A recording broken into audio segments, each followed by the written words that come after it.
అడుగుతున్నటువంటి క్వశ్చన్స్ యొక్క సరళిని గమనించాలి. అదే విధంగా తీసుకున్నట్లయితే మరి ఈ ప్రశ్నలు ఏ ఏ చాప్టర్స్ లో ఏ ఏ ఏరియాస్ లో ఎక్కువ అడుగుతున్నాడు, అదే విధంగా ఏ ఏరియాస్ ని మనం వదిలేసుకోవచ్చు అనేటువంటిది బాగా గమనించుకోవాలి. అంతేగాని సిలబస్ లో ఉన్నవి లేనివి మొత్తం చదువుకొని అనవసరమైనటువంటి బర్డెన్ని మనం నెత్తినెత్తుకోవడం అనేటువంటిది కరెక్ట్ కాదు. ఈ సందర్భంగా తీసుకున్నట్లయితే మనకి ఇక అనేక సిలబస్ మీద అనాలిసిస్ కానీ ఇవన్నీ కూడా తదుపరి అంశాలు మనం చర్చిద్దాం. ప్రస్తుతం తీసుకున్నట్లయితే ఇప్పుడు మనకి ఈ శాతవాహనులు అంటే వాస్తవంగా సిలబస్ లోనైతే అంతకన్నా ముందు టాపిక్స్ కూడా ఉన్నాయి. ఆంధ్ర జాతి, పదము, శబ్దము, అర్థము, ఈ పుట్టుక అనేటువంటి దాని మీద ఒక కంపల్సరీ 2 బిట్లు ఎప్పుడు అడుగుతానే ఉన్నాడు. దాన్ని వదిలేయకూడదు. అదే విధంగా చారిత్రక పూర్వయుగం అనేటువంటి దాని మీద 2 బిట్లు అడుగుతున్నాడు కంపల్సరీ, దాన్ని కూడా మనం వదిలేయకూడదు. ఆ తర్వాత మాత్రమే మనం శాతవాహనులు అనేటువంటి అంశం మీద చర్చించాలి. కాకపోతే ఈ రోజు ఒక డెమో క్లాస్ గా మీకు నేను ఈ శాతవాహనులు అనేటువంటి దాని మీద మీకు ఒక చిన్న ఒక హాఫ్ అన్ అవర్ నేను మీకు వివరణ ఇస్తాను. అయితే శాతవాహనులు అనేటువంటి అంశాన్ని తీసుకున్నట్లయితే శాతవాహనులు అనేటువంటిది మనం తప్పనిసరిగా మార్కులు వచ్చేటువంటి అంశము కాబట్టి దీన్ని మనం చక్కగా చదువుకోవాల్సినటువంటి అవసరం ఉంది. ఇందులో తీసుకున్నట్లయితే ఈ టాపిక్ ని స్టార్ట్ చేసినప్పుడు ట్రెడిషనల్ గా చదువుకునేటువంటి వాళ్ళు వీళ్ళందరూ కూడా పుస్తకాల్లో ఏముంటుంది అని అంటే ఆధారాలు అని చెప్పి ఒక 4-5 పేజీలు ముందు ఆధారాలు అనేటువంటి దాని మీద ఇచ్చి కూర్చుంటారు. అది కరెక్ట్ అప్రోచ్ కాదు. ఎందుకు అనంటే ఆ టాపిక్ తెలియకుండా దాంట్లో ఉన్నటువంటి ఆధారాల గురించి మనం చదువుకొని అవేంటో కూడా తెలియకుండా మోస పద్ధతిలో చదువుకోవద్దు. ఆ ఆధారాలు అనేటువంటివి కంపల్సరీ దీంట్లో పార్ట్ గా వస్తాయి. మనకి ఈ టాపిక్ లో ఒక పార్ట్ గా వస్తాయి అవసరమైన సందర్భాలు. కాబట్టి మనం దీన్ని ప్రత్యేకించి చదవాల్సిన పని లేదు. ఇక్కడ తీసుకున్నట్లయితే వంశనామము అనేటువంటి ఒక అంశాన్ని చూద్దాం. ఫస్ట్ శాతవాహనులు అని అన్నప్పుడు వారి యొక్క వంశనామము అనేటువంటిది ఏమిటి, ఈ శాతవాహనులు అనేటువంటి పదానికి అర్థం ఏమిటి అనేటువంటిది ఒకసారి చూద్దాము. ఈ శాతవాహన అనేటువంటి పదం శాలివాహన అనేటువంటి పదానికి ప్రాకృత సంస్కృతీకరణ రూపమే అని చెప్పి, అంటే ఈ శాలివాహన అనేటువంటి పదం నుండే శాతవాహన అనేటువంటి పదం వచ్చింది. శాలివాహన అనేటువంటి పదం నుండి శాతవాహన అనేటువంటి పదం వచ్చింది అని చెప్పి మనకి ఈ హేమచంద్రుడు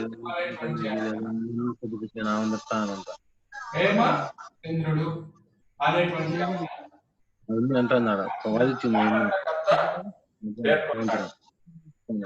అయితే ఇందులో తీసుకున్నట్లయితే ఆయన దానికి ఏమి అర్థం చెప్పాడు?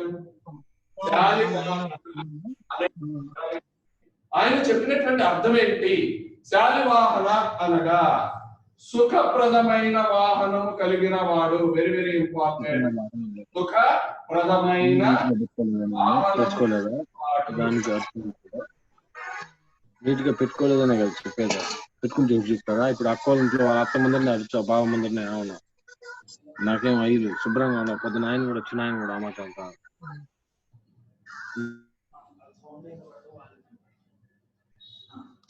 సుఖప్రదమైన వాహనము కలిగిన వాడు అని అర్థము. Very very important.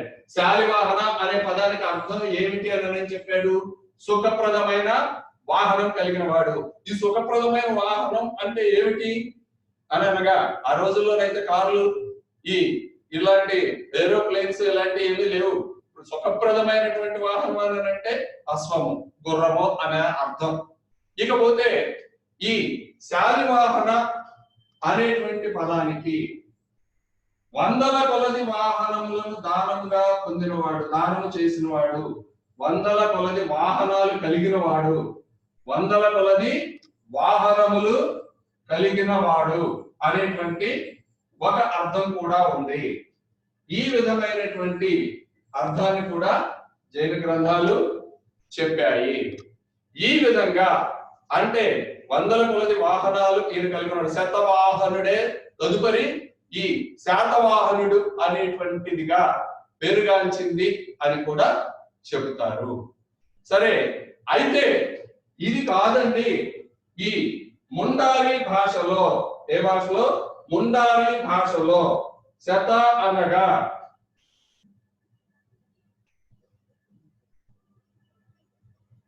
ముండారి భాషలో శత అనగా అశ్వము అని అర్థము, శత అనగా అశ్వము అని అర్థము.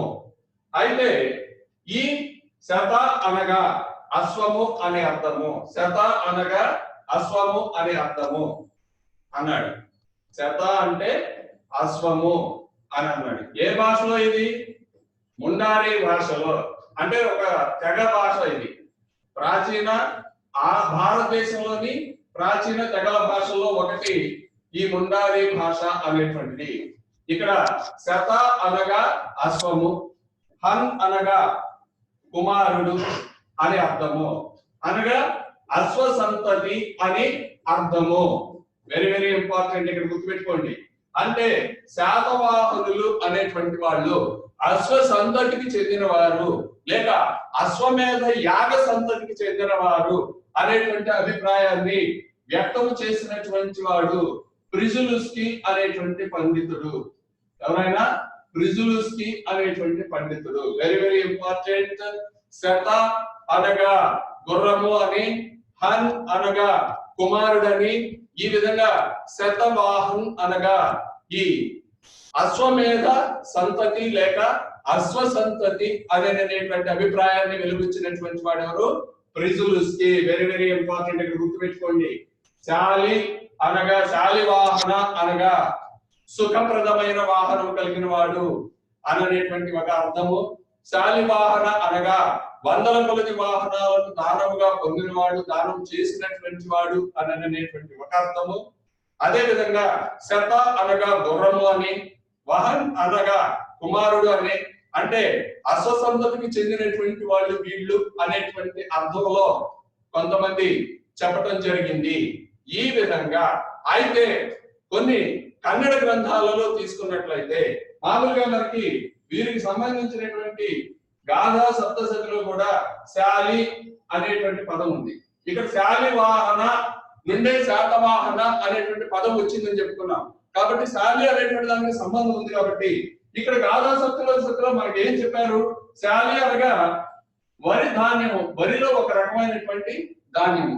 వాహన అనగా బండి, వాహనాలు అని. అంటే వీరు వరి పండించేటువంటి ఓ కర్షక కుటుంబానికి చెందినటువంటి వాళ్ళు అయి ఉండవచ్చు. అంటే ఆకస్మికంగా వీరు రైతులుగా ఉన్నటువంటి వాళ్ళు పరిపాలకులుగా మారారు అనేటువంటి అర్థంలో కొంతమంది చెప్పటం జరిగింది. ఈ విధంగా విభిన్న పేర్లతో ఈ వంశ ఉత్పత్తి అనేటువంటి నామాన్ని, ఈ వంశానికి ఈ పేరు ఎలా వచ్చింది అనేటువంటి దాని మీద కూడా భిన్నాభిప్రాయాలు వ్యక్తం చేశారు. Very very important. శాలివాహన అనేటువంటి పదానికి సుఖప్రదమైన వాహనం కలిగినటువంటి వాడు అని చెప్పినటువంటి వాడు ఎవరు? హేమచంద్రుడు. అలా కాదు, శాలివాహన అనేటువంటి పదానికి వందల కొలది వాహనాలను పొందినవాడు అని చెప్పినటువంటి వాడు ఎవరు? జనప్రభసూరి అనేటువంటి వాడు. ఎవరైనా? జనప్రభసూరి అనేటువంటి వాడు. అలా కాదు అండి, ఈ శత అనగా అశ్వము అని, వహన్ అనగా కుమారుడని, వీరు అశ్వ సంతతికి చెందినటువంటి వాళ్ళు అని ఎవరు చెప్పారు? మనకి ప్రిజులుస్కీ అనేటువంటి వాడు చెప్పాడు. బాగా గుర్తుపెట్టుకోండి. ఈ ఒక వంశ ఉత్పత్తి అనేటువంటి దాని మీద కూడా రిపీటెడ్ గా మనకి క్వశ్చన్స్ అడిగే అవకాశం ఉంటుంది. కాబట్టి మిత్రులారా జాగ్రత్తగా వీటిని అధ్యయనం చేయండి. ఈ విధంగా అదే విధంగా శాలి అనగా వరి ధాన్యం అని, వహన్ అనగా బండ్లని, ఈ ధాన్యపు బండ్లు అంటే వరి పండించేటువంటి కుటుంబానికి, కర్షక కుటుంబానికి చెందిన వాళ్ళు అని చెప్పి కన్నడ కావ్యాలు పేర్కొన్నాయి. ఈ విధంగా శాతవాహన వంశ ఉత్పత్తికి సంబంధించినటువంటి అనేక సిద్ధాంతాలను మనం చూసాము. Very very important. ఈ 4 పాయింట్లు జాగ్రత్తగా గుర్తుపెట్టుకోండి. ఇకపోతే నెక్స్ట్ ఈ శాతవాహనుల యొక్క జన్మస్థలము అనేటువంటి అంశం మీద కూడా చాలా భిన్నాభిప్రాయాలు వ్యక్తం అవడం జరిగింది. Very very important. అదే విధంగా ఈ శాతవాహనులు అనేటువంటి వాళ్ళు ఇప్పుడు మనం ఏం చూసాము, ఒకటి వంశనామము అనేటువంటి దాని మీద మనం చెప్పుకున్నాము. రెండోది ఇప్పుడు శాతవాహనులు అనేటువంటి వాళ్ళు ఏ కులజులు అనేటువంటి దాని మీద ఒక అంశాన్ని చర్చిద్దాం. శాతవాహనుల యొక్క కులము అనేటువంటి దాన్ని చర్చించినట్లయితే ఈ శాతవాహనులు అనేటువంటి వాళ్ళు ఈ బ్రాహ్మణ నాగ సంతతి, వెరీ వెరీ ఇంపార్టెంట్, ఒకటి గుర్తుపెట్టుకోండి. ఇక్కడ శాతవాహనులు బ్రాహ్మణ నాగ సంతతి అని పేర్కొన్నది, నాగ సంతతి అని పేర్కొన్నది ఏమిటి అని అంటే ద్వాత్రిశంతుత్పాలిక, ద్వాత్రిశంతుత్పాలిక, ప్రతిస్థాన పురకల్ప అనేటువంటి గ్రంథాలు వెరీ వెరీ ఇంపార్టెంట్. బ్రాహ్మణ నాగ సంతతి అని పేర్కొన్నటువంటి గ్రంథాలు ఏంటి? ద్వాత్రిశంతుత్పాలిక, అదే విధంగా మరి ప్రతిస్థాన పురకల్ప, ప్రతిస్థాన పురకల్ప అనేటువంటి గ్రంథాలు వెరీ వెరీ ఇంపార్టెంట్. ఈ రెండు గ్రంథాలు కూడా ఏం చెప్పినాయి అని అంటే శాతవాహనులు ఒక బ్రాహ్మణకు నాగ స్త్రీకి జన్మించినటువంటి లేక బ్రాహ్మణ నాగ సంతతి అనేటువంటి అంశాన్ని చెప్పాయి. అదే విధంగా తీసుకుంటే ఇక రెండోది బ్రాహ్మణ యక్ష సంతతి అని పేర్కొనడం జరిగింది. Very very important. ఇంకోటిసారి గతంలో ఒకసారి ఈ క్రింది వారిలో శాతవాహన జన్మ వృత్తాంతాన్ని వివరించిన గ్రంథం ఏది అని అడిగాడమ్మా, జాగ్రత్త గుర్తుపెట్టుకోండి. అయితే అక్కడ 3 వేరే గ్రంథాలు ఇచ్చి ఈ ఒక్క గ్రంథం మాత్రం ఇవ్వటం జరిగింది. ఇది చాలా మందికి పరిచయం లేనటువంటి గ్రంథం, ద్వాదశంతుత్పాలిక అనేటువంటి గ్రంథం.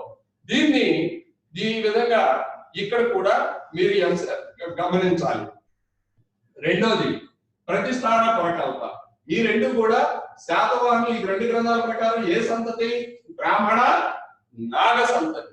ఇక తీసుకుంటే నెక్స్ట్ బ్రాహ్మణ యక్ష సంతతి అనే బ్రాహ్మణ యక్ష సంతతి అని పేర్కొన్నటువంటి గ్రంథము అని అంటే ఈ కథా సరిసాగరము అనేటువంటిది. కథా సరిసాగరము అనేటువంటి గ్రంథంలో ఈ కథ సరిసాగరము అనేటువంటి గ్రంథము అనేటువంటి దీంట్లో ఈ అంశం కూడా చెప్పడం జరిగింది. ఈ కథా సరిసాగరంలో ఒక ముఖ్యమైనటువంటి అంశం ఉంది.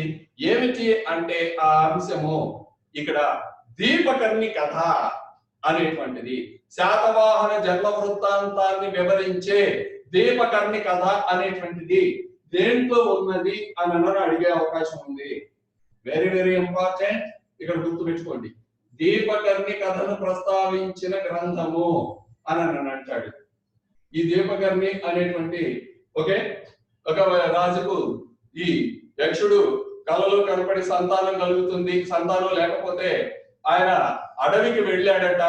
అప్పుడు ఓ సింహం పైన ఉన్నటువంటి బాలుడు కనిపించాడు. అతడు ఆ సింహాన్ని సంహరించి ఆ బాలుడిని తీసుకుని వచ్చాడు. ఆ సాతుడు అనేటువంటి యక్షుడు ఆ సింహమే ఆ విధంగా సింహ రూపంలో ధరించి ఆ బాలుడిని ప్రసాదించింది కాబట్టి ఆ బాలుడికి శాతవాహనుడు, సాతుడు అనేటువంటి వాడిని వాహనంగా కలిగినటువంటి వాడు అనేటువంటి అర్థంలో ఆ వంశానికి శాతవాహన వంశం వచ్చింది అని చెప్పడం జరిగింది. ఈ విధంగా శాతవాహన వంశ వృత్తాంతాన్ని వివరించేటువంటి దీపకర్ణి కథను కలిగినటువంటి గ్రంథం ఏది అని అంటే ఈ కథ సరిసాగరము అనేటువంటిది. ఏంటది? కథ సరిసాగరము. వెరీ వెరీ ఇంపార్టెంట్, బాగా గుర్తుపెట్టుకోండి. ఈ విధంగా శాతవాహనులు బ్రాహ్మణ నాగ సంతతి అని, అదే విధంగా బ్రాహ్మణ యక్ష సంతతి వీళ్ళు అని అన్నారు. అదే విధంగా తీసుకున్నట్లయితే జైన గ్రంథాలు ఏమని చెప్పినాయి అని అంటే ఈ జైనులు శూద్ర స్త్రీకి బ్రాహ్మణ కన్యకు, ఈ బ్రాహ్మణ శూద్ర స్త్రీకి బ్రాహ్మణునికి కలిగిన సంతానమే ఈ శాతవాహనులు అని అన్నాడు. ఈ విధంగా శూద్ర బ్రాహ్మణ సంతతి అని చెప్పినాయి. అదే విధంగా జైన గ్రంథాలు శ్రీముఖుడిని వృషల లేక కులహీన అని చెప్పినాయి. వృషల లేక కులహీనుడు అని చెప్పినాయి. కాబట్టి ఈ ఆధారాలు ఒక్కొక్కటి పరిశీలించినప్పుడు కామన్ గా ఉన్నటువంటి అంశం ఏంటి అని అంటే బ్రాహ్మణ అనేటువంటి అంశం కామన్ గా ఉన్నది. ఇక్కడ కూడా తీసుకుంటే బ్రాహ్మణ శూద్ర సంతతి అనేటువంటి అంశాన్ని మనం చూడవచ్చు. ఈ విధంగా వీటన్నిటిలో ఏం చూసినా కూడా ఏమనుంది కామన్ అంశం ఏంటి? బ్రాహ్మణ అనేటువంటిది ఇక్కడ కామన్ అంశం. కాబట్టి ఈ విధంగా బ్రాహ్మణ నాగ సంతతి, బ్రాహ్మణ యక్ష సంతతి, బ్రాహ్మణ శూద్ర సంతతి అనేటువంటి అర్థాల్లో చెప్పడం జరిగింది. ఇంతకుముందు శాలి శ్యామక అనేటువంటివి కూడా వరిధాన్యము.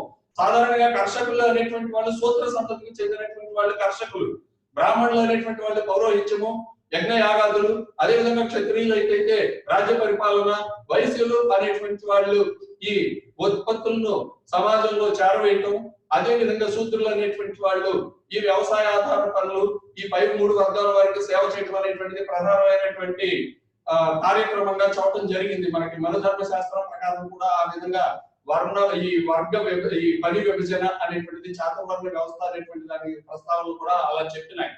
కాబట్టి ఈ విధంగా తీసుకున్నట్లయితే ఈ అంశాలను మనం గమనించవచ్చు. ఈ వంశానికి వీళ్ళకు కులానికి బ్రాహ్మణులు అనేటువంటి అంశం ముఖ్యంగా కామన్ గా ఉన్నటువంటిది. కాబట్టి ఈ బ్రాహ్మణ అనేటువంటిది ఇందులో మనకు ఆ కామన్ గా ఉన్న అంశం కాబట్టి ఇది మనకు తెలుస్తుంది అనేది గమనించాలి. 2, ఈ వంశనామము అనేటువంటిది చూసాం. నెంబర్ 1 మనం ఫస్ట్ ఏం చూసాము? ఈ వంశనామము అనేటువంటిది చూసాము. వంశనామము అనేటువంటిది చూసాము. 2 ఏం చూసాము? మనం ఈ కులము అనేటువంటిది చూసాము.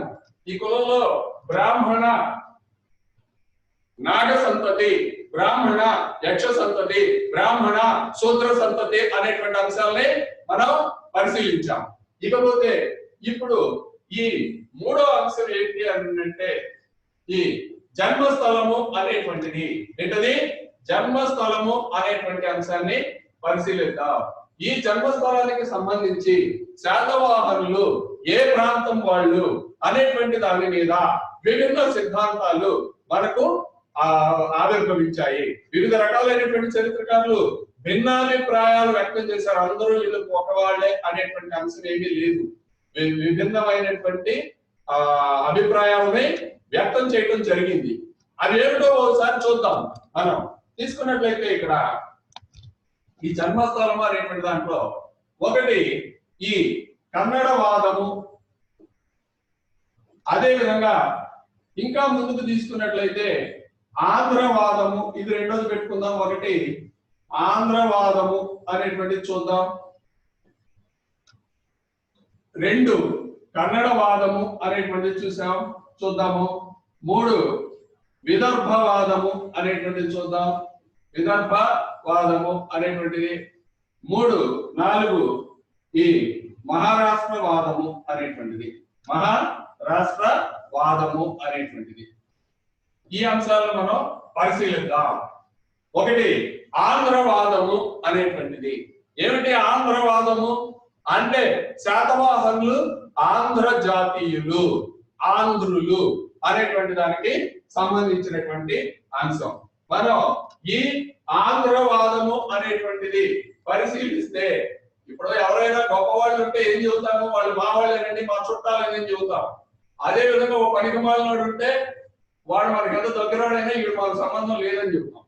అదే విధంగా కూడా ఇక్కడ వీళ్ళు గొప్ప చక్రవర్తులు కాబట్టి ఎవరికి వాళ్ళు వీడు మావాడు అని నేను చెప్పుకున్నాను.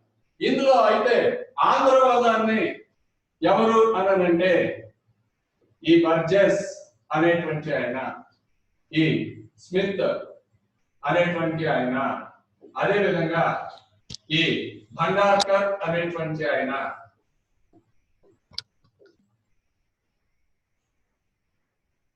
అదే విధంగా రాప్సన్ అనేటువంటి ఆయన, వీళ్ళందరూ ఈ ఆంధ్రవాదాన్ని ప్రతిపాదించారు. ఆంధ్రవాదాన్ని ప్రతిపాదించారు. Very very important. Smith, Raphson, Burgess, Bhandarkar వీళ్ళు ఏం చెప్పారు? ఆంధ్రవాదాన్ని పెట్టి చెప్పారు. ఎవరో ఎల్లయ్య, పొల్లయ్య, సుబ్బారావు, వెంకటరావు చెప్తే ఓకే. వీళ్ళందరూ కూడా వీళ్ళు ముఖ్యంగా ఈయన హైదరాబాద్ చరిత్రకారులే, వీళ్ళు విదేశీయులు. వీళ్ళ పరిశోధనలో వీళ్ళందరూ ఆంధ్రలో అన్నారు. ఎలా చెప్పారు వీళ్ళు?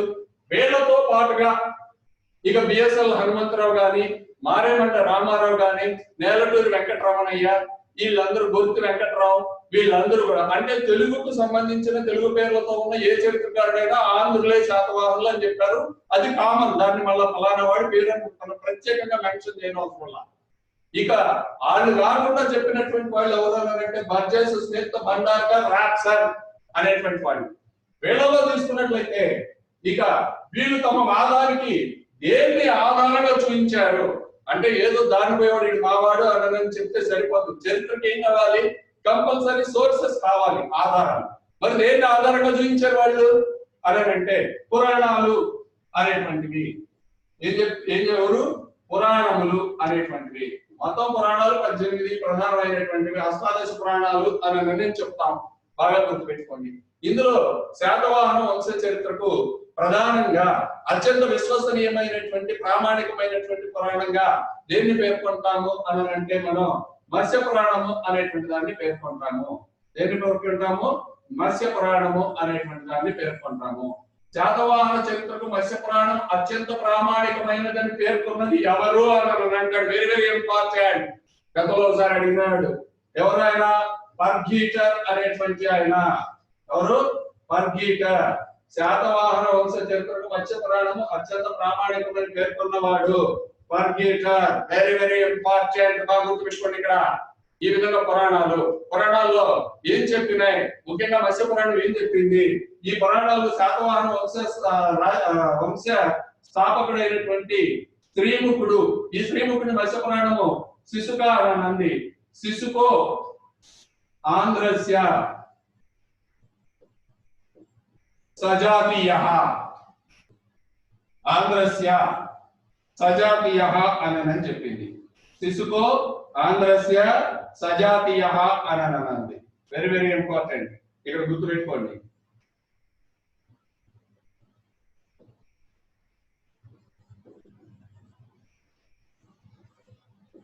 Very very important. సజాతీయ అని చెప్పింది.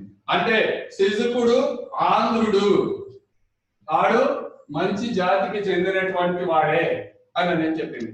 ఘంటాపదంగా చెప్పేసింది, ఏమి ఇబ్బంది లేకుండా. శిశుకుడు ఆంధ్రుడు అని నేను చెప్పింది. ఇలా పురాణాలు అదే విధంగా శాతవాహన రాజులను ఆంధ్ర భృత్యుల యొక్క జాబితాలో చేర్చడం జరిగింది. ఈ పురాణాల్లో రాజవంశీకుల పట్టికలు అనేటువంటి ఇవ్వడం జరిగింది. ఈ రాజవంశాల్లో ఈ మత్స్య పురాణం అనేటువంటిది అత్యంత ప్రామాణికమైనదని చెప్పారు. అయితే ఈ పురాణాలు శాతవాహనుల్ని ఏ రాజుల జాబితాలో చేర్చినాయి? ఆంధ్రులు లేక ఆంధ్ర భృత్యులు అని పేర్కొన్నాయి. ఈ విధంగా పురాణాలను ఆధారంగా చేసుకుని ఆంధ్రవాదమును రూపొందించిన వారు బర్జెస్, స్మిత్, భండార్కర్, రాప్సన్ అనేటువంటి వాళ్ళు. ఈ విధంగా అదే విధంగా ఈ ఆంధ్రవాదము అనేటువంటిది చాలా తప్పు అని. అయితే ఆంధ్రవాదానికి మద్దతుగా శాతవాహనుల రాజుల యొక్క తొలి నాణ్యాలు అనేటువంటివి కూడా మనకి ఈ శ్రీముఖుని యొక్క నాణ్యము కరీంనగర్ జిల్లా కోటిలింగాల అనేటువంటి ప్రాంతంలో లభించింది. Very very important. శ్రీముఖుని యొక్క నాణ్యాలు ఎక్కడ లభించినాయి? కరీంనగర్ జిల్లా కోటిలింగాల అనేటువంటి ప్రాంతంలో లభించినాయి. ఈ విధంగా శాతవాహనుల యొక్క నాణ్యములు అనేటువంటివి, ఈ ప్రతిష్టాన ప్రకల్ప అనేటువంటిది కూడా ధాన్యకట్ట శ్రీకాకుళము అనేటువంటిది ఈ శాతవాహనుల యొక్క రాజధాని, తొలి రాజధాని అని చెప్పింది. ఆ శ్రీకాకుళ అనేటువంటిది కృష్ణా జిల్లాలో ఉన్నటువంటి ప్రాంతము. మనకు ఆంధ్ర మహావిష్ణువు అనేటువంటి ఆయన యొక్క దేవాలయం ఉన్నటువంటి ప్రాంతము శ్రీకాకుళము, కృష్ణా జిల్లా. ఈ విధంగా తీసుకున్నట్లయితే పురాణాలను ఆధారంగా చేసుకొని శాతవాహనులు ఆంధ్ర ప్రాంతీయులు అని పేర్కొన్నటువంటి వాళ్ళు స్మిత్, రాప్సన్, బర్జెస్, భండార్కర్ అనేటువంటి వాళ్ళు. Very very important. వాళ్ళు ఆంధ్రవాదానికి మద్దతుగా దేన్ని ప్రతిపాదించారు? పురాణాల్లో శాతవాహనుల యొక్క వంశ చరిత్రకు అత్యంత ప్రామాణికంగా పేర్కొనబడింది ఏది? మనకి మత్స్య పురాణము. అలా మత్స్య పురాణం అత్యంత ప్రామాణికమైనది అని పేర్కొన్నది ఎవరు? పర్గిటర్. Very very important. ఈ విధంగా ఈ శిశువుడు ఆంధ్ర జాతీయుడు సజాతీయుడు అని పేర్కొన్నటువంటిది మత్స్య పురాణము. Okay right. ఈ విధంగా ఈ ఆంధ్రవాదము అనేటువంటి దాన్ని తీవ్రంగా వ్యతిరేకించినటువంటి వాడు.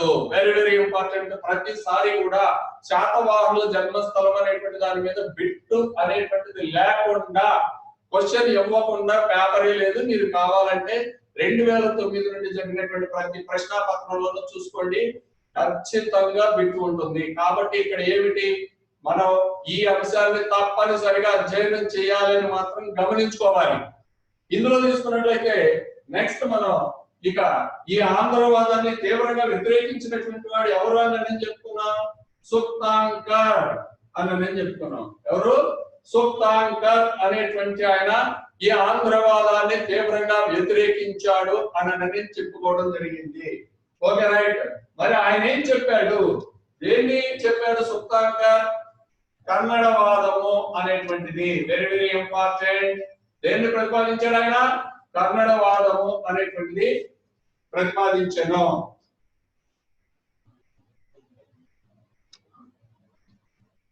కన్నడవాదము.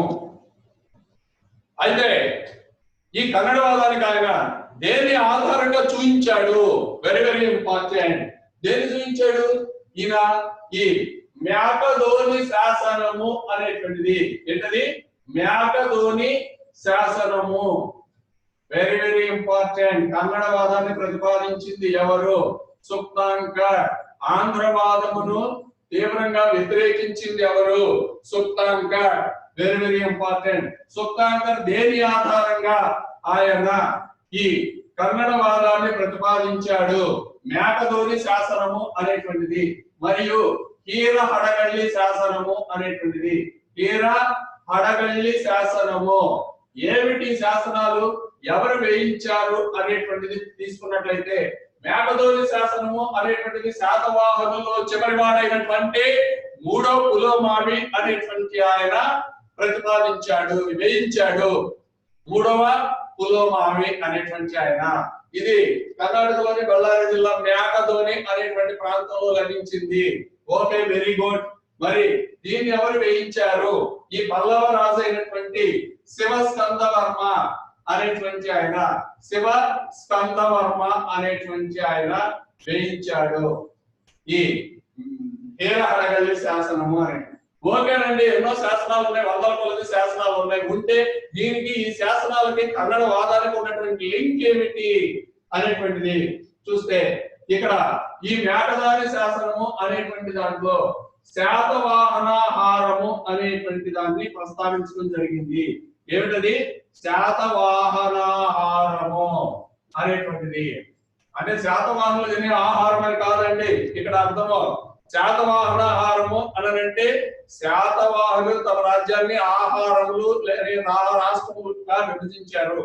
రాష్ట్రాలను అకాలమెంట్ రాష్ట్రాల్లో ఆహారములు అని అన్నారు. ఈ యొక్క ప్రాంతానికి, ఈ రాష్ట్రానికే శాతవాహన రాష్ట్రం అనేటువంటి పేరుతో ప్రస్తావించబడింది ఈ మేకధోని శాసనం అనేటువంటిది. అదే విధంగా హీర హడగల్లి శాసనంలో శాతవాహన రక్తము, రక్తము రాష్ట్రము, రక్తము లేక రాష్ట్రము అనేటువంటిది. ఇది ఈ పదాల ఆధారంగా శాతవాహన హారము, శాతవాహన రక్తము అనేటువంటిది ఈ ప్రాంతాన్ని, ఇది కూడా కర్ణాటకలోనే ఉంది. హీర హడగల్లి అనేటువంటిది కూడా బళ్ళారి సమీపంలోనే. ఈ విధంగా తీసుకున్నట్లయితే ఈ ప్రాంతానికి శాతవాహన రాష్ట్రము, ఆహారం అన్నా రక్తమన్నా రాష్ట్రము అనుకోండి, అనేటువంటి పేరు ఎందుకు వచ్చింది? అది వాళ్ళు పుట్టినటువంటి ప్రాంతమే కాబట్టి ఆ పేరు మీదుగా వచ్చింది అని చెప్పాడు సుక్తాంకర్. అప్పుడు మన ఆంధ్రవాదం సమర్థించేటువంటి సుక్తాంకర్ ఇంకా ఏమన్నాడు? వీరు కర్ణాటకలో పుట్టి మహారాష్ట్రకు విస్తరించి అక్కడ నుండి చివరిగా ఆంధ్రకు వచ్చారు అని అన్నాడు. ఓకే, సరేనయ్యా సుప్తాంక, ఈ మేఘధోని శాసనం అనేటువంటి వాడు వేయించింది ఎవరు? 3వ పులోమావి. ఎవరైనా? 3వ పులోమావి. ఎవరైనా? ఈ వంశంలో చివరిరాజు. శాతవాహనులు మొత్తం 450 సంవత్సరాలు పరిపాలించారు. ఈ 450 సంవత్సరాల్లో వీడు చివరివాడు. ఈ మొదటి వాడికి చివరి వాడికి మధ్య ఉన్నటువంటి తేడా ఎంత? 450 ఏళ్ళు. అది ఎప్పుడో శాతవాహనుడు అనేటువంటి వాడు, శ్రీముఖుడు అనేటువంటి వాళ్ళు జన్మించినటువంటి జన్మస్థలం వీడికి తెలుసా? మన తాత పేరే మనకు సక్రమంగా తెలియదు. మన తాత వాళ్ళ అమ్మ పేరేంది, నాన్న పేరేందంటే మనం చెప్పలేము. అలాంటిది ఎప్పుడో 400 సంవత్సరాల క్రితం ఉన్నటువంటి ఈ వంశ మూల పురుషుడికి వీడికి మధ్య ఉన్నటువంటి ఈ లాంగ్ గ్యాప్ ద్వారా ఇదే వాళ్ళ జన్మస్థలము అనేటువంటిది నిర్ణయించదారము. 450 ఏళ్ల నుండి మన పూర్వీకులు మన ఊర్లోనే ఉంటున్నారని మనం చెప్పగలమా? చెప్పలేము. అదే విధంగా వీరిది ఇది జన్మస్థలం అని చెప్పలేము. అదే విధంగా హేరాడగని శాసనం వేయించినటువంటి పల్లవ శివస్కందవర్మ అనేటువంటి వాడు శాతవాహనుల తర్వాత వచ్చినటువంటి వాడు. వాడికి తెలుసా శాతవాహనుల జన్మస్థలం ఇదని? శాతవాహనులు చివరిగా ఆ ప్రాంతంలో ఇక మిగిలి అక్కడి నుంచి అంతరించిపోయారు కాబట్టి ఆ ప్రాంతానికి ఆ పేరు మాత్రమే, అక్కడికే పరిమితం అయ్యారు కాబట్టి దానికి ఆ పేరు వచ్చింది. అంతేగాని ఎక్కడా కూడా వీళ్ళు కర్ణాటక వాళ్ళని చెప్పారా? చెప్పలేదు. మరి అలాగైతే ఆంధ్రలో అనేక ప్రాంతాలకు సాతాని కోట కర్నూలు జిల్లాలో ఉంది, సాతానిపల్లి, సత్తనపల్లి అని గుంటూరు జిల్లాలో ఉంది. ఇలాంటి మూల పురుషుడి యొక్క పేర్లతో అనేక ఊరి పేర్లు కూడా ఉన్నాయి. మరి అలాంటప్పుడు ఇవన్నీ కూడా వాడి జన్మస్థలాలని చెప్పడానికి ఆధారం ఉందా? లేదు అని చెప్పవచ్చు. కాబట్టి ఆంధ్రవాదాన్ని ఆ విధంగా తిరస్కరించారు. అదే విధంగా సుప్తాంకర్ ఏమన్నాడు? ఏమయ్యా, పురాణాలు ఏం చెప్పినాయి? మిమ్మల్ని ఆంధ్ర భృత్యులు అని చెప్పినాయి. అంటే ఏమిటి? ఆంధ్రుల సేవకులు, శాతవాహనులు అని చెప్పినాయి. అంటే ఆంధ్రులు నేను చెప్పలేదు కదా అని అన్నారు. ఇక్కడ గుర్తుంచుకోండి ఒక అంశాన్ని, ఆంధ్ర భృత్యులు అని చెప్పి పురాణాలు అన్నాయి. దీన్ని సుప్తాంకర్ ఏమన్నాడు? శాతవాహనులను ఆంధ్రులు అనలేదు, ఆంధ్ర భృత్యులు అన్నాయి. కాబట్టి మీరు దీనికి ఏం సమాధానం చెబుతారు అన్నారు. భండార్కర్ ఒకటే అన్నాడు, ఏమండి, ఈ ఆంధ్రుల యొక్క భృత్యులు అనేటువంటి షష్ఠి తత్పురుష సమాసముగా కాకుండా ఆ పదాన్ని ఎలా చదువుకోవాలి, ఏ అర్థంలో చదువుకోవాలి అని అంటే ఆంధ్ర భృత్యులు, ఆంధ్రుల యొక్క భృత్యులు అని కాకుండా భృత్యులైన ఆంధ్రులు అంటే సేవకులైన ఆంధ్రులు అని కర్మధారయ సమాసంగా తీసుకోవడం యుక్తము అని పేర్కొన్నది ఎవరు? భండార్కర్. Very very important. ఇలాంటి క్వశ్చన్స్ అడిగినప్పుడు సాధారణమైనటువంటి అభ్యర్థులు సమాధానం చెప్పలేరు. మనకి మిగిలిన వాళ్ళకి ఉన్నటువంటి తేడా ఇలాంటి ప్రశ్నలనే ఆన్సర్ చేయడంలోనే ఉంటుంది. శాతవాహన ఆంధ్ర భృత్యులు అనేటువంటి పదాన్ని ఆంధ్రుల యొక్క భృత్యులు అని కాకుండా భృత్యులైన ఆంధ్రులు అని కర్మధారయ సమాసంగా భావించుట యుక్తము అని పేర్కొన్నటువంటి వాడు భండార్కర్. ఈ విధంగా ఈయన యొక్క వాదాన్ని తిరస్కరించడం జరిగింది. ఈ విధంగా ఈ కన్నడ వాదాన్ని తిరస్కరించడం జరిగింది. బాగా గుర్తుపెట్టుకోండి, కన్నడవాదము సుప్తాంకర్ ఏ శాసనాల ఆధారంగా? మేకధోని శాసనము, వీర హడగల్లి శాసనము అనేటువంటి దాని ఆధారంగా శాతవాహన హారమును ప్రస్తావించిన శాసనము అని అంటే ఈ మేకధోని శాసనము. అదే విధంగా శాతవాహన రట్టము అనేటువంటి దాన్ని ప్రస్తావించింది ఏమిటి అని అంటే ఈ హేర హడగల్లి శాసనము. Very very important. అది ఈ విధంగా దీన్ని కూడా మనం తోసిపుచ్చడం జరిగింది. మరి నెక్స్ట్ తీసుకున్నట్లయితే మరొక వాదం ఏముంది మనకి? విదర్భవాదము అనేటువంటిది ఏముంది? విదర్భవాదము అనేటువంటిది ఉన్నది. ఈ విదర్భవాదాన్ని ప్రతిపాదించినటువంటి వాడు బివి మిరాసి అనేటువంటి వాడు. Very very important. దీన్ని ఇంకో రకంగా కూడా గుర్తుపెట్టుకోవచ్చు. విదర్భవాదం, మిరాసి అనుకోండి మీరు ఈజీగా గుర్తుండటం కోసం.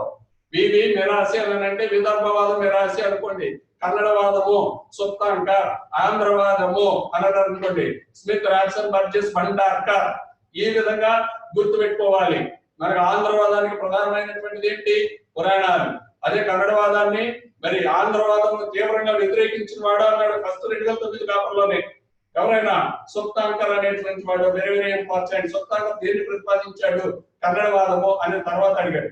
మరి 2017లో ఒకసారి ఈ విధంగా అన్నాడు, సుప్తాంకర్ దేన్ని ఆధారంగా చేసుకుని ఈ కన్నడవాదాన్ని ప్రతిపాదించాడు అన్నాడు. ఈ మ్యాగధోని శాసనము మరియు కేరగడగల్లి శాసనాలు అనేటువంటి గుర్తు పెట్టుకోవాలి. వాడు ఏ విధంగానైనా ప్రశ్నలు అడగొచ్చు. కాబట్టి ప్రతి అంశాన్ని క్షుణ్ణంగా అధ్యయనం చేయాలి, జాగ్రత్తగా గమనించాలి. అదే విధంగా చూసుకున్నట్లయితే ఈ విదర్భవాదానికి ఈయన దేన్ని ఆధారంగా తీసుకున్నాడు అని అంటే, మరి ఆయన నీ వాదన ఏంటో చెప్పు అని అన్నప్పుడు ఆయన ఈ హాతి గుంఫా శాసనము అనేటువంటిది ఏంటది? హాతి గుంఫా శాసనము అనేటువంటి దాన్ని ఆధారంగా, అదే విధంగా ఈ నాసిక్ శాసనము అనేటువంటి దాన్ని ఆధారంగా చేసుకొని, నాసిక్ శాసనము అనేటువంటి దాన్ని ఆధారంగా చేసుకొని చెప్పాడు. ఈ హాతిగుంఫా శాసనము అనేటువంటి దాన్ని వేయించినటువంటి వాడు ఎవరు అంటే మనకి కళింగ ప్రభు అయినటువంటి కారవేలుడు. ఎవరైనా? కళింగ ప్రభు అయినటువంటి కారవేలుడు అనేటువంటి ఆయన వేయించాడు. శాసనంలో గౌతమి పుత్ర శాతకర్ణి తనని తాను బేడా కటక స్వామి, బేడా కటక స్వామి అని అభివర్ణించుకున్నాడు. Very very important. ఇక్కడ ఈ రెండు అంశాలని మనం జాగ్రత్తగా గమనించాలి. ఏమిటిది?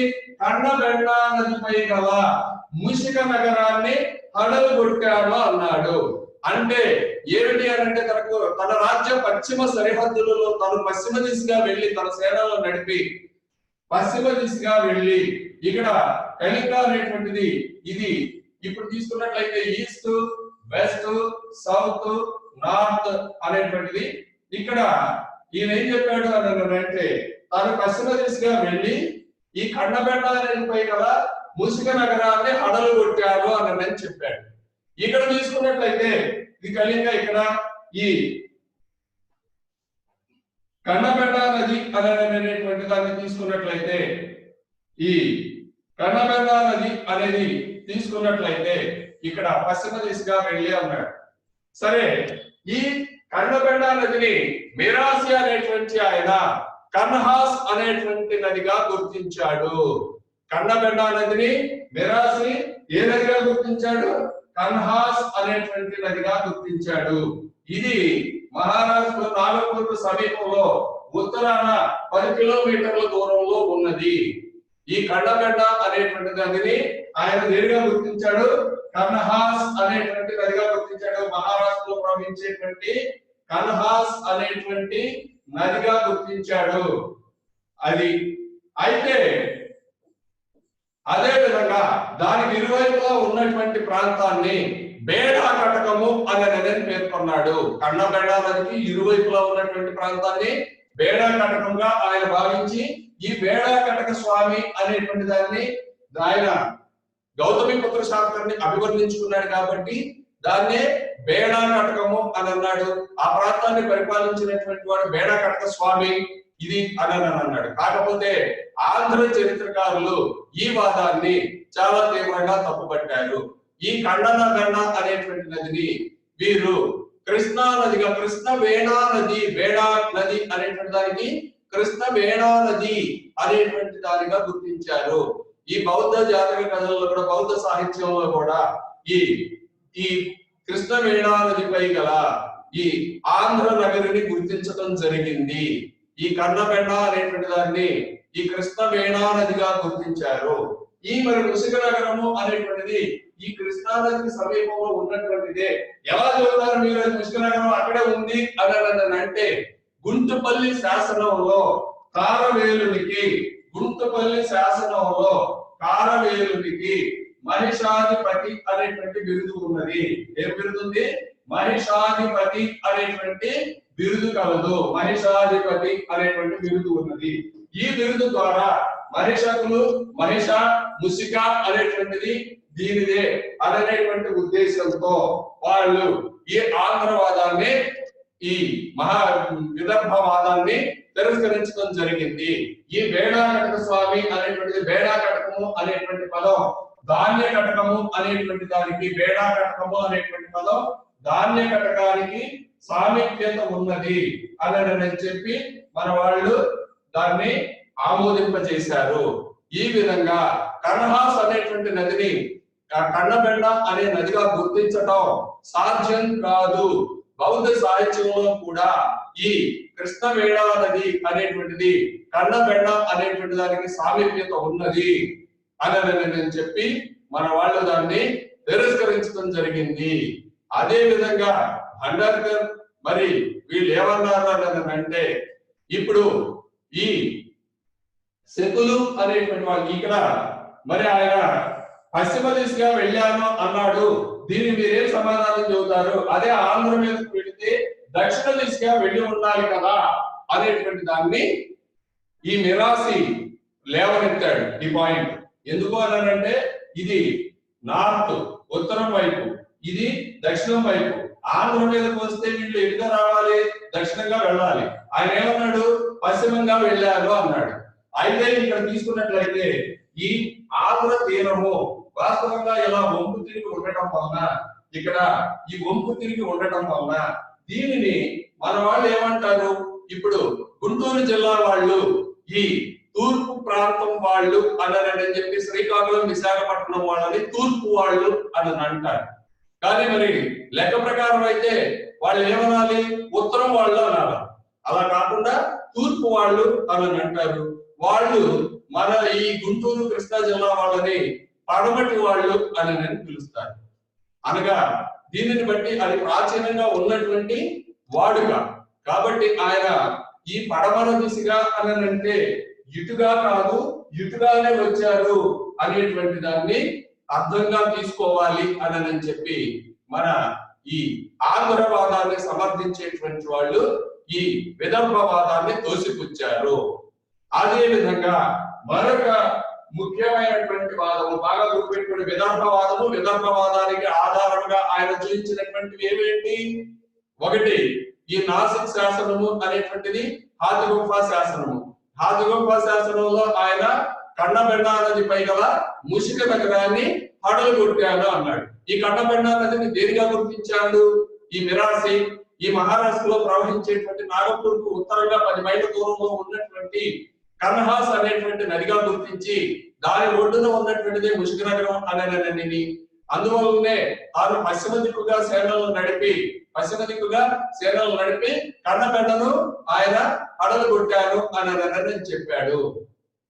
కానీ కన్నబెండా నదిని మన బౌద్ధ సాహిత్యం ఆధారంగా కృష్ణవేణా నది అనేటువంటి దానికి కన్హ అనగా కన్న అనగా బ్లాక్ గా ఉండేటువంటిది, కృష్ణ అనగా నలుపు అనే అర్థము.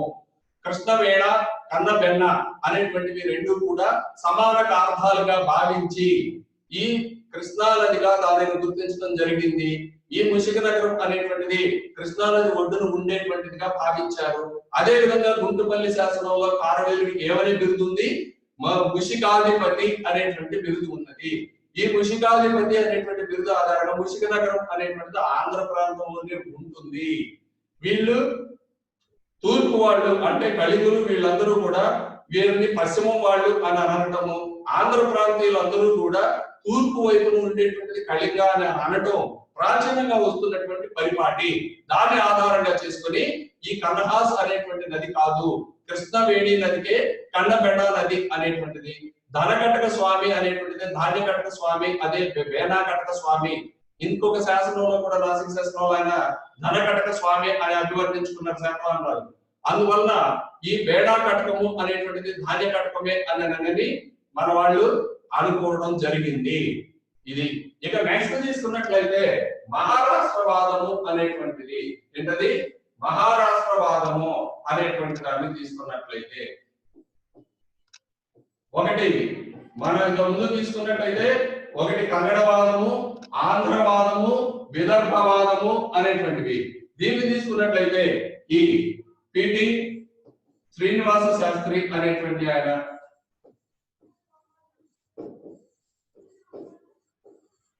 జోగెల్కర్ అనేటువంటి ఆయన ఈ కన్నడవాదాన్ని ప్రతిపాదించారు. జోగెల్కర్ అనేటువంటి ఆయన ఈ కన్నడవాదాన్ని ప్రతిపాదించడం జరిగింది. ఈ కన్నడవాదాన్ని దేన్ని ఆధారంగా చేసుకున్నారు?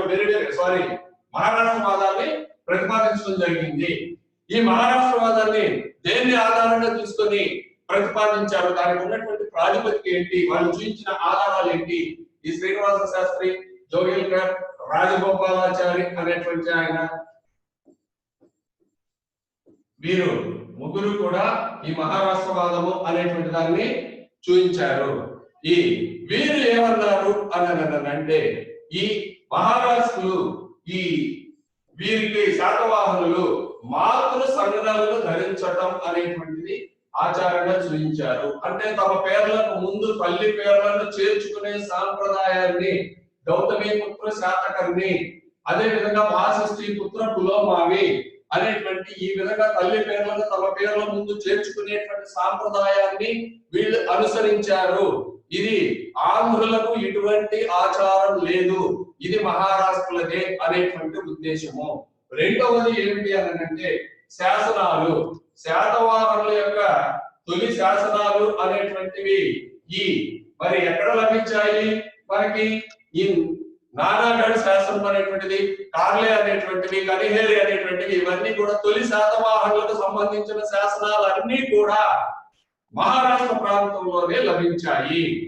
దీని ఫలితంగా వారు తాము తొలుతగా రాజకీయ అధికారాన్ని ఇక్కడే ఏర్పాటు చేసుకున్నారు, ఈ ప్రాంతానికి సంబంధించిన వారే అనేటువంటిది వీరి యొక్క అభిప్రాయము.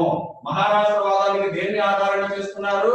నెంబర్ 1 మాతృ సంజ్ఞలను ధరించుట, నెంబర్ 2 శాతవాహనుల యొక్క తొలి శాసనములు అనేటువంటివి ఈ మహారాష్ట్ర ప్రాంతంలో లభించుట అనేటువంటి వాటిని ఆధారంగా చేసుకున్నారు. వెరీ వెరీ ఇంపార్టెంట్, అక్కడ గుర్తుపెట్టుకోండి.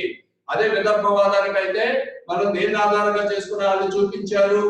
నెంబర్ 1 ఆదిగుంప శాసనము, 2 నాసిక్ శాసనము. అదే కన్నడవాదానికి అయితే మ్యాకధోని శాసనము అనేటువంటిది, పేర హడగల్లి శాసనము అనేటువంటిది. బాగా గుర్తుపెట్టుకోండి, ఇక్కడ ఏ వాదానికి దేన్ని ఆధారంగా చేసుకున్నారు అనేటువంటిది చాలా ఇంపార్టెంట్. ఏ వాదాన్ని ఎవరు ప్రతిపాదించారు అనేటువంటిది ఒక ముఖ్యాంశం అయితే, దాన్ని వాళ్ళు దేన్ని ఆధారంగా చేసుకుని ఆ వాదాన్ని ప్రతిపాదించారు అనేటువంటి దాని మీద క్వశ్చన్స్ అడిగే అవకాశం ఉంది. Very very important. అయితే మన వాళ్ళు ఏం చెప్పారంటే, శాతవాహనులలో మాతృ సంజ్ఞలను ధరించినటువంటి తొలి చక్రవర్తి ఎవరు? గతంలో అడిగాడు కూడా, ఇదే విధంగా అడిగాడు. శాతవాహనులలో మాతృ సంజ్ఞలను ధరించినటువంటి తొలి చక్రవర్తి 23వ వాడైనటువంటి గౌతమి పుత్ర శాతకర్ణి అనేటువంటి వాడు. గౌతమి పుత్ర శాతకర్ణి, ఈయన 23వ వాడు. అదే విధంగా మరి తొలి 22 మంది సంగతి ఏంటి? వాళ్ళ ఆచారం ఉన్నట్టయితే మొదటి నుండి కూడా వాళ్ళు ఆ ఆచారాన్ని పాటించేవాళ్ళు. 22 మంది వదిలేసి 23వ వాడు ఆ మాతృ సంజ్ఞలను ధరించడాన్ని ఆధారంగా చేసుకుని వీళ్ళు మహారాష్ట్ర వాసులే అని చెప్పటం కరెక్ట్ కాదు అని మన ఆంధ్రవాదాన్ని సమర్థించేటువంటి చరిత్రకారులు దీనిని తిరస్కరించడం జరిగింది. వాస్తవంగా కూడా ఇదే అయి ఉండొచ్చు.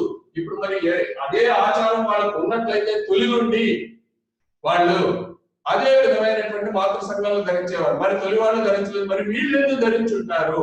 ఎందుకు అనంటే, వాళ్ళు అక్కడికి వచ్చి స్థిరపడి ఉన్నారు కాబట్టి అక్కడ స్థానిక సాంప్రదాయాలను కొంతవరకు అబ్జర్వ్ చేసుకుని ఉండొచ్చు. ఏదైనా వ్యాపార రీత్యా, ఇంకొక రీత్యా, మరి ఈ ఒక్కొక్క ప్రాంతానికి వెళ్ళినటువంటి వాళ్ళు, ఒక ప్రాంతం నుండి వేరొక ప్రాంతానికి వెళ్ళినటువంటి వాళ్ళు ఆ స్థానిక ఆచారాలని సహజంగా కొంతవరకు అడాప్ట్ చేసుకోవడం అనేటువంటిది సహజంగా జరిగేటువంటి విషయమే.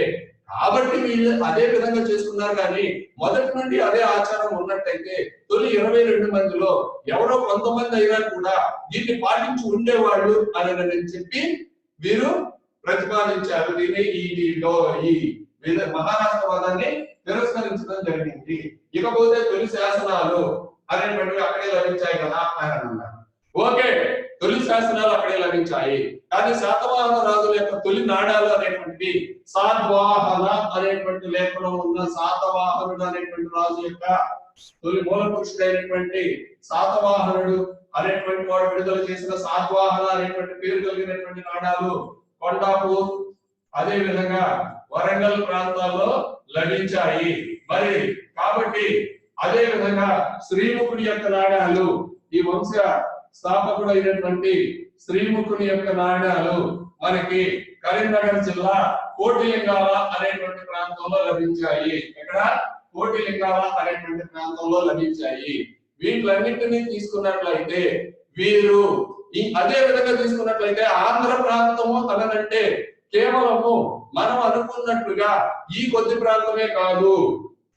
గతంలో తీసుకున్నట్లయితే ఈ అసక మొలకలు అనేటువంటివి అస్మక మొలక అంటే ఔరంగాబాద్ ప్రాంతము ఇవన్నీ కూడా ఆంధ్ర జనపదాలే అని నేను చెప్పినాయి. బౌద్ధ గ్రంథమైనటువంటి సుత్తనిపాతము అనేటువంటిది. అదే విధంగా వినయపీఠిక అనేటువంటి దాంట్లో శతకర్ణిక అనేటువంటి నగరాన్ని కూడా పేర్కొనడం జరిగింది. మధ్యప్రదేశ్ సరిహద్దుల్లో గల శతకర్ణిక నగరము అనేటువంటి దాన్ని కూడా పేర్కొనడం జరిగింది. ఈ విధంగా తీసుకున్నట్లయితే ఈ రోజుల్లో మనం అనుకున్నట్లు ఆంధ్ర ప్రాంతం అంటే ఈ కొద్దిగే కాదు, ఇటువైపుగా ఉన్నటువంటి ఈ ప్రతిష్టానపురము పైఠాన్ అనేటువంటి కూడా ఒకప్పుడు ఆంధ్ర జనపదాలే, ఆంధ్ర ప్రాంతంలో భాగాలే అనేటువంటిది ఈ ఆంధ్రవాదాన్ని సమర్థించేటువంటి నాయకులు. అదే విధంగా మన వాళ్ళు ఇంకొక దాన్ని ఏమి చెప్పారు అని అంటే, ఎవరైనా కూడా ఈ తమ సొంత ప్రదేశాల్లోనే రాజ్య స్థాపన చేయాలి అనేటువంటి ఈ అవకాశం ఏమీ లేదు. వేంగిని పాలించినటువంటి చాళుక్యులు తెలుగు భాషను అభివృద్ధి చేశారు, తెలుగు సాహిత్యానికి అనలేని సేవలు చేశారు, శిల్పకళా రంగాలకు కూడా ఎంతో సేవలు చేసి ఆంధ్ర రాజులుగా గుర్తింపు పొందారు. కానీ వారు వాస్తవంగా ఈ కన్నడ ప్రాంతానికి చెందినటువంటి వాళ్ళు, కానీ వాళ్ళు ఆంధ్రలో స్థిరపడి ఈ విధంగా చేశారు. అదే విధంగా పల్లవులు అనేటువంటి వాళ్ళు కాంచీపురాన్ని రాజధానిగా చేసుకుని పరిపాలించారు. కానీ వారి యొక్క తొలి శాసనాలు మన గుంటూరు జిల్లా పలనాడు ప్రాంతంలో లభ్యమయ్యాయి. మంచికల్లు, మైదువూలు అనేటువంటివి. మరి ఇవన్నీ గమనించినట్లయితే ఎవరైనా కూడా తమ సొంత ప్రాంతాలలోనే, తమ జన్మస్థలాలలోనే గొప్ప గొప్ప రాజ్యాలన్నీ స్థాపించబడినటువంటి ఆనవాళ్లు లేవు. అదే విధంగా ఈ గోర్తి వెంకటరావు గారు వీళ్ళందరూ కూడా ఈ శాతవాహనులు అనేటువంటి వాళ్ళు తూర్పు నుండి పశ్చిమానికి విస్తరించారు. మరి ప్రతిష్టానపురాన్ని ఎందుకు వాళ్ళు రాజధానిగా చేసుకున్నారు అని అంటే, ఆ కాలంలో ఈ ఉత్తర భారతదేశంలో మగధ అనేటువంటిది ప్రసిద్ధమైనటువంటి రాజ్యము. ఉత్తర భారతదేశంలో మనకి మగధ అనేటువంటిది ప్రసిద్ధమైనటువంటి రాజ్యము. ఈ మగధ సార్వభౌమత్వాన్ని ఎవరైతే ఈ దాన్ని సాధిస్తారో వారే భారతదేశ చక్రవర్తులుగా గుర్తించబడతారు. అందువలన అదే విధంగా పశ్చిమం నుండి ఈ శకులు, పహలవులు, యవనులు ఇటువంటి విదేశీ జాతుల యొక్క దండయాత్రలు భారతదేశం మీదకు అధికమయ్యాయి. కాబట్టి ఇప్పుడు ఈ భారతదేశ సార్వభౌమత్వాన్ని సాధింపదలుచుకున్న శాతవాహనులు ఈ విధంగా తూర్పు నుండి పశ్చిమానికి విస్తరించి ఈ విదేశీ దాడుల నుండి భారతదేశాన్ని రక్షించడం కోసం ఈ ప్రతిష్టానపురాన్ని తమ రాజధానిగా చేసుకుని వీళ్ళ యొక్క ఒత్తిడిని మన వాళ్ళు నిరోధించాలి అనేటువంటి దాని ఉద్దేశంతోనూ, మరియు మగధ ఆక్రమణ చేసి భారతదేశ సార్వభౌమత్వాన్ని సాధించాలి అనేటువంటి ఆశయంతోనూ వీళ్ళు ఈ విధంగా ఈ తూర్పు నుండి పశ్చిమానికే విస్తరించారు అని అన్నారు. అదే విధంగా తీసుకున్నట్లయితే జోగేల్కర్ కూడా అంటాడు, వీళ్ళు శాతవాహనులు ఆంధ్రులు అయినప్పటికీ మరలా ఆయన వీళ్ళు తమ తొలి అధికార పీఠాన్ని మహారాష్ట్రలోనే స్థాపించి స్థానికులుగా వీళ్ళు వెలుగొందారు అని పేర్కొనడం జరిగింది. ఈ విధంగా పరిశీలనలు చేసినట్లయితే శాతవాహనుల యొక్క జన్మస్థలము అనేటువంటిది ఆంధ్ర భూమితో వీరికి ఎంతో అవినాభావ సంబంధం ఉంది. అదే విధంగా పురాణాలు కూడా వీరిని ఆంధ్ర రాజుల పట్టికలో చేర్చడం జరిగింది శాతవాహనుల్ని. కాబట్టి మనం ఏ విధంగా చూసినా మరి శాతవాహనులు ఆంధ్రులు అనేటువంటి దానికి ఎక్కువ ఆమోదం ఉంది. అదే విధంగా నిష్పక్షపాత పరిశీలన చేసినటువంటి ఈ పాశ్చాత్య విదేశీ వెస్ట్రన్ యూరోపియన్ హిస్టోరియన్స్ మనకు తీసుకుంటే రాక్సన్, స్మిత్, బర్జెస్ అనేటువంటి వాళ్ళు కూడా వీళ్ళు ఆంధ్రులే అనేది తేల్చడం జరిగింది. ఈ కారణాల వల్ల శాతవాహనుల యొక్క జన్మస్థలం ఆంధ్ర ప్రాంతంగా మనం గుర్తించవచ్చు. ఇది ముఖ్యమైనటువంటి అంశం, గుర్తుపెట్టుకోండి. శాతవాహనుల జన్మస్థలానికి సంబంధించి మనం శాతవాహన వంశనామము అనేటువంటి దాన్ని చర్చించాం. శాలివాహన అనేటువంటి పదం శాతవాహన అనేటువంటి పదానికి మూలమని, ఈ శాలివాహన అంటే సుఖప్రదమైన వాహనం కలిగిన వాడని, వందల కొలది వాహనాలు కలిగినటువంటి వాడని, లేదు ఉండాలి భాషలో అది అశ్వసంతతికి చెందిన వాళ్ళని చెప్పుకున్నాం. అదే విధంగా తీసుకున్నట్లయితే మరి నెక్స్ట్ ఆ శాతవాహనుల కులము అనేటువంటి దాన్ని తీసుకుంటే బ్రాహ్మణ నాగ సంతతి అనేది ప్రతిష్టాన పరకల్ప, అదే విధంగా ద్వాదశంతుత్పాలిక అనేటువంటి గ్రంథాలు చెప్పినాయి. కాదు బ్రాహ్మణ యక్ష సంతతి అనేది కథా సరిసాగరం అనేటువంటిది, ఈ దీపకర్ణి కథ అనేటువంటి దాన్ని చెప్పేటువంటి శాతవాహన జన్మ వృత్తాంతాన్ని వివరించేటువంటి దీపకర్ణి కథ కలిగిన గ్రంథము కథా సరిసాగరము అనేటువంటిది. ఇవి బ్రాహ్మణ యక్ష సంతతి అని చెప్పినాయి. జైన గ్రంథాలు వీరు శూద్ర బ్రాహ్మణ సంతతి అని చెప్పినాయి. శ్రీముఖుని వృషల లేక కులహీన అని కూడా చెప్పినాయి. ఈ విధంగా అదే విధంగా శాలి అనేటువంటి శాలి వాహన అనేటువంటి దాంట్లో శాలి అనగా వరిధాన్యం అని, వాహన అనగా బండ్లని, వీరు కర్షక వృత్తికి సంబంధించినటువంటి వారు అనూహ్యంగా రాజకీయ అధికారాన్ని సాధించారు బలవంతులై అనేది కొంతమంది సిద్ధాంతీకరించారు. అది ఒకటి చూసుకున్నాం. ఇకపోతే జన్మస్థలం మీద ఈ శాతవాహనుల యొక్క జన్మస్థలం అనేటువంటి దాని మీద మనకి ఆంధ్రవాదము, దానికి మద్దతుగా ఎవరెవరు వాదించారు, దానికి ఆధారాలు ఏం చూపించారు. కన్నడవాదము, ఈ ఆంధ్రవాదాన్ని తీవ్రంగా వ్యతిరేకించినటువంటి వాడు సొంతంగా కన్నడవాదాన్ని ప్రతిపాదించాడు. ఆయన దానికి ఈ మేకదోని శాసనము మరియు హేరహడగల్లి శాసనం అనేటువంటి చూపించాడు. విదర్భవాదము వివి నిరాసి ఆయన ఈ ఆదిగుంఫా శాసనము నాసిక్ శాసనం అనేటువంటి దాంట్లో వీటిని ఆధారంగా చూపించాడు. అదే విధంగా మహారాష్ట్రవాదము అనేటువంటి దాన్ని మనకి రాజగోపాలాచారి, శ్రీనివాస శాస్త్రి వీళ్ళందరూ ప్రతిపాదించారు. జోగేల్కర్ వీళ్ళు ఈ మాతృ సంఘాలను ధరించడం, అదేవిధంగా తొలి శాతవాహన శాసనాలు అనేటువంటివి ఈ ప్రాంతంలో లభించడం అనేటువంటి దాన్ని ఆధారంగా చూపించారు.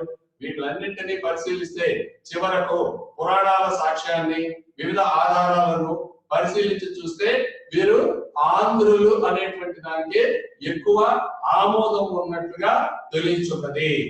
ఓకే ఫ్రెండ్స్, మీకు ఈ విధంగా ప్రతి అంశానికి మనం ఎనలిటికల్ గా చెప్పటం, గతంలో ఇచ్చినటువంటి బిట్లు ఏ విధంగా ఇచ్చారు, ఈసారి ఏ విధంగా అడిగే అవకాశం ఉంటుంది అనేటువంటి అంశాలను కూడా మనం చక్కగా చర్చించుకుందాం.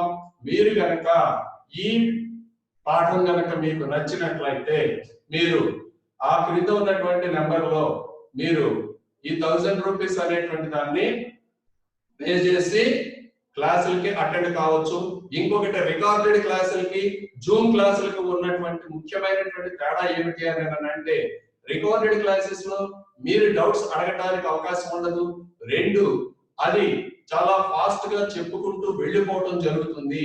అదే అలా కాకుండా ఇది ఖచ్చితంగా ఒక క్లాస్ రూమ్ అట్మాస్ఫియర్ ని క్రియేట్ చేస్తూ ప్రతిరోజు 7 గంటల నుండి 9 గంటల వరకు 2 గంటలు ప్రతిరోజు చెప్తూ సుమారుగా 3 నెలల్లో ఆంధ్ర హిస్టరీకి సంబంధించినటువంటి మీకు అన్ని అంశాలను క్షుణ్ణంగా బోధించడం, అదే విధంగా వాటికి సంబంధించినటువంటి నోట్స్ ను, అదే విధంగా క్లాస్ లో రాసినటువంటి రన్నింగ్ నోట్స్ కూడా మీకు ప్రతిరోజు మీకు పీడిఎఫ్ లో మీరు రన్నింగ్ నోట్స్ కూడా రాసుకునే పని లేదు, వీటిని పీడిఎఫ్ రూపంలో పంపిస్తాము.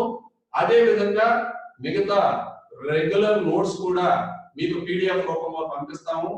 అదే విధంగా ప్రతి వారం కూడా ఆ సిలబస్ మీద అయిపోయిన దాని మీద మరియు క్యూములేటివ్ గా అంటే 2-3 వారాలు గడిచింది అనుకోండి, గడిచినాక మొదటి వారం, రెండో వారం, మూడో వారం మొత్తం మీదుగా కూడా కలిపి టాపిక్ వైజ్ గా మీకు ఈ పరీక్షలు అనేటువంటివి నిర్వహించడం కూడా జరుగుతుంది.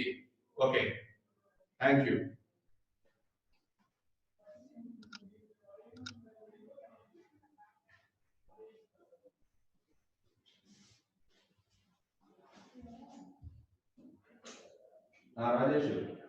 రాజేష్